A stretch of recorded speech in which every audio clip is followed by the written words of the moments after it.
Hamas has accused Israel of deliberately trying to disrupt the Gaza ceasefire deal by blocking the release of Palestinian prisoners.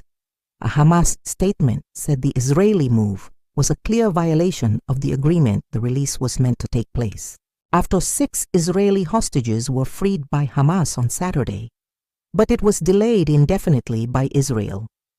Prime Minister Benjamin Netanyahu said the release wouldn't happen until the next handover of hostages was guaranteed, and without what he called the humiliating ceremonies shown on television. Of course, Mark Cohen is in Jerusalem. Mark, how serious is this delay and the kind of dispute over it? It's a very serious blow to a very fragile ceasefire. Lauren, remember a couple of weeks ago, Hamas had threatened to suspend the weekly exchange of hostages, accusing Israel of violations. Back then, regional mediators then sprung into action, Egypt and Qatar, managing to get the ceasefire back on track, and now it looks like it's imperiled once. Again, there are a few things that are angering Israel last week. You might remember a couple of days ago, in fact, that Hamas handed over a body to Israel, which it says was the body of the dead hostage Sherei Bibas, but it was not her. The Forensics Institute here in Israel found that it was an unidentified Garen woman, and then Hamas handed over the correct remains a day later. That deepened the turmoil of the Bibas family and many here in Israel. Added to that, you've got the sort of weekly propaganda show, the PR show, in which these stage-managed releases happen in Gaza, which infuriates Israel.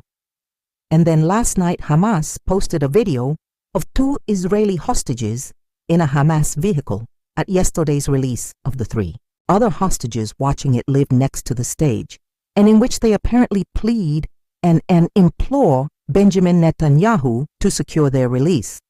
That's been denounced by the father of one of those 2 hostages as a new level of torture. And so, what happened late last night is that around 600 Palestinian prisoners who were due for release from the Offer prison in the occupied West Bank had already boarded buses outside the prison, only for that Israeli order of suspension to come through, and then they were forced to disembark.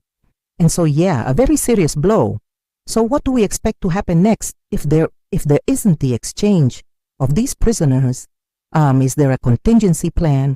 What do the negotiators do then? Well, Hamas have condemned it as a blatant violation, in their words, of the ceasefire agreement.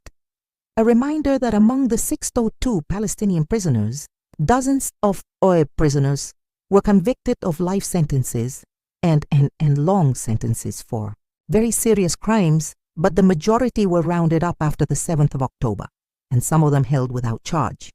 Now, their families are obviously extremely upset. There were photos of their relatives dispersing outside the prison, some of them in tears. What is meant to happen next is that next Saturday, the second stage of the ceasefire deal is due to come into place, which would foresee the release of all remaining Israeli hostages, but also an Israeli withdrawal from the Gaza Strip. Now, that is fiercely opposed by the right wing and far right of the government. And there have long been concerns that Benjamin Netanyahu will stall that, or indeed actually give in to the far right's demands to resume the war in Gaza. And the 2 sides, Israel and Hamas, were due to have begun negotiation on getting to the second phase of the ceasefire. 10 days ago in Qatar, those talks have not begun. So already the delays are holding up potentially the second phase of the ceasefire, and now it is looking ever more in doubt. Mark Cohen, thank you very much indeed. Thank you from UKK News.